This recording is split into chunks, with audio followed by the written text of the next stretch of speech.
కష్టాల్లో తోడున్న అందరికీ నా ఒళ్ళని కనిపిస్తలేనమ్మ కొందరికి కష్టాల్లో నేనున్నని.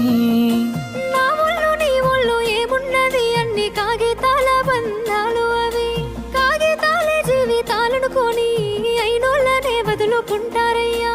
బాగుంటే 10 మంది వస్తారయ్యో చుట్టాలై మన ఇంటికి, లేకుంటే వదిలేసి పోతారయ్యో అయినోళ్ళే ముమ్మాటికి.